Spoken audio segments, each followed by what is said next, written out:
नगरपरिषद आणि नगरपंचायतीच्या निकालानंतर विदर्भात एमआयएमनं दमदार एंट्री करत वाशिम जिल्ह्यातील कारंजा नगर परिषदेसाठी अध्यक्षपदाचा उमेदवार निवडून आणला. हा राज्यातील एकमेव नगराध्यक्ष असल्याचं बोललं जात आहे. कारंजा नगर परिषदेसाठी एमआयएमचे प्रदेश उपाध्यक्ष युसुफ पुंजानी यांची आई फरीदा बानो मोहम्मद शफी पुंजानी यांनी भाजपच्या उमेदवार निशा गोलेच्छा यांचा 117 मतांनी पराभव केला, तर कारंजा नगर परिषदेत एमआयएमनं 16 नगरसेवक निवडून आणत स्पष्ट बहुमत मिळवलं. यामुळं भाजपचा आमदार सई डहाके यांच्यासाठी हा मोठा राजकीय धक्का मानला जातो आहे. या नगरपरिषदेत भाजपला केवळ 13 जागांवर समाधान मानावं लागलं, तर अजित पवारांच्या राष्ट्रवादीला 1 आणि अपक्षाला 1 जागा मिळाली आहे. याशिवाय वाशिम नगर परिषदेतही एमआयएमचे 2 नगरसेवक विजयी झाले आहेत. त्यामुळं पश्चिम विदर्भातील स्थानिक राजकारणात एमआयएमचं वजन वाढल्याचं स्पष्ट झालं असून राज्यात मात्र एकमेव एमआयएमचा नगराध्यक्ष पदाचा उमेदवार निवडून आला आहे. महाराष्ट्राची जनता आता जागृत झालेली आहे आणि सर्व जनतेला माहीत पडलेलं आहे की आपल्या हक्काची लढाई कोणी या देशात लढत आहे तर ते बॅरिस्टर असदुद्दीन अवैसी साहेब आहेत. महाराष्ट्रात आमचे सदर इम्तियाज जलील साहेब आहेत.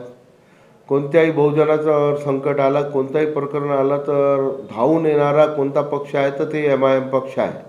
म्हणून यावेळी महाराष्ट्राच्या जनतेने कारंजातच नाही, तुम्ही जे म्हटलं कारंजाच्या जनतेनं तर बहुमतानं नगराध्यक्ष आणि 16 नगरसेवक निवडून दिलेले आहेत. परंतु एमआयएम पार्टीनं जेथेही म्हणजे अचलपूर पहा, तुम्ही अकोट पहा, अंजनगाव पहा किंवा बाळापूर पहा, वाशिम, मंगरुळपीर, इकडे यवतमाळ, उमरखेड, पुसद, ज्या ठिकाणी आम्ही आमचे नगराध्यक्ष नगरसेवक उभे केले होते, चांगल्या संख्येने लोकांनी आम्हाला मतं केलं ताकदीने. हे विश्वास ठेवून की एमआयएम पक्ष हे बहुजनाच्या हितासाठी काम करते.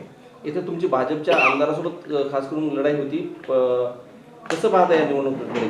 काय मुद्दे होते प्रामुख्याने नगरपालिकेच्या हिशोबाने? नगरपालिकेत प्रामुख्याने विषय असे होते की आमच्या कारंजातील जे विकास कामं थांबलेले आहे ते कामं कोणी पूर्ण करू शकते तर ते एमआयएम पक्ष आहे असं विश्वास ठेवून सर्वच बहुजनांनी एमआयएमला मतं केले. यावेळी आगामी महानगरपालिका आणि जिल्हा परिषदकडे होणाऱ्या निवडणुकीकडे तुम्ही कसं पाहता?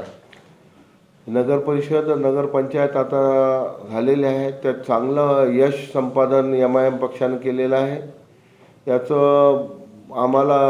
याचं सामर्थ्य बी आम्हाला महानगरपालिकेत, जिल्हा परिषद आणि पंचायत समितीत भेटणार आहे. महानगरपालिकेत एक वार्डात आमच्याकडे 5-5 इच्छुक उमेदवारांचे जे फॉर्म आलेले आहे त्यांचे इंटरव्ह्यूज आमचे सदर घेत आहे. लवकरच आम्ही महानगरपालिकेत आमचे सीटा डिक्लेअर करणार आहोत. ताकदीने आम्हाला विश्वास आहे की जनता यावेळी